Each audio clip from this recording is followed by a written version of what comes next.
Hello, ഞാൻ doctor Anagha. നമ്മൾ പിത്തേൻ്റെ ബെനിഫിറ്റ്സും ടിപ്സും ഒക്കെ ഓൾറെഡി പറഞ്ഞു.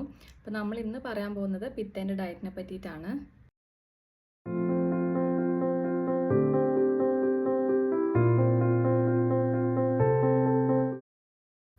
ഇനി പറയുന്നത് എന്തൊക്കെ ഫുഡ്സ് അവോയ്ഡ് ചെയ്യണം അല്ലെങ്കിൽ ഒരു ലിമിറ്റ് കഴിക്കണം എന്നുള്ളതാണ്. കാരണം ഈ ഫുഡ്സ് കഴിച്ചാൽ പിത്ത സ്കിന്നുള്ളവർക്ക് പിത്ത കൂടിയിട്ട് സ്കിൻ ഇഷ്യൂസ് ഉണ്ടാവാൻ ചാൻസ് ഉണ്ട്. ഭയങ്കര സ്പൈസി ആയിട്ടുള്ള സോറായിട്ടുള്ള സോൾട്ടി ആയിട്ടുള്ള ഫുഡ്സ് അവോയ്ഡ് ചെയ്യുന്നതായിരിക്കും നല്ലത്.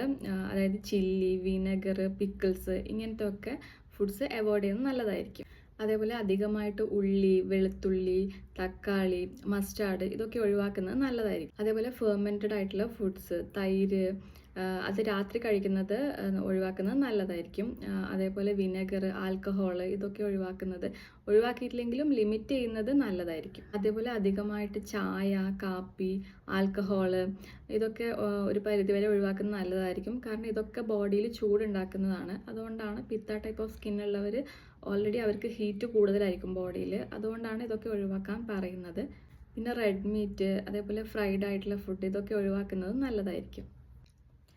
ഇനി പറയുന്നത് പിത്ത സ്കിന്നുള്ളവർ എങ്ങനത്തെ ലൈഫ് സ്റ്റൈൽ ഫോളോ ചെയ്യണം എന്നുള്ളതാണ്. അവർക്കുള്ള ലൈഫ് സ്റ്റൈൽ ടിപ്സാണ് ഇനി പറയുന്നത്. ധാരാളം വെള്ളം കുടിക്കുക, കോക്കനട്ട് വാട്ടർ, ഹെർബൽ ടീസ് ഇതൊക്കെ കുടിക്കാവുന്നതാണ്. അധികമായിട്ടുള്ള സൺ എക്സ്പോഷർ, അതേപോലെ ഹീറ്റ് ഇതൊക്കെ ഒഴിവാക്കുന്നത് നല്ലതായിരിക്കും. കാരണം റാഷസ്, ആക്നെ പോലുള്ള സ്കിൻ ഇഷ്യൂസ് ഉണ്ടാവാൻ ചാൻസ് ഉണ്ട്. കറക്റ്റ് ടൈമിൽ ഫുഡ് കഴിക്കുക, മീൽസ് സ്കിപ്പ് ചെയ്യാണ്ടിരിക്കുക. കാരണം പിത്തൻ്റെ ഡൈജഷൻ ഭയങ്കര സ്ട്രോങ് ആണ്. അപ്പോൾ അതുകൊണ്ട് തന്നെ എംപ്റ്റി ആയിരിക്കുന്ന സമയത്ത് ഓവർ ഹീറ്റ് ആവാൻ ചാൻസ് ഉണ്ട്. അപ്പോൾ പിത്ത ടൈപ്പ് ഓഫ് സ്കിൻ ഉള്ളവർ ഇതൊക്കെ ഫോളോ ചെയ്യുക. താങ്ക്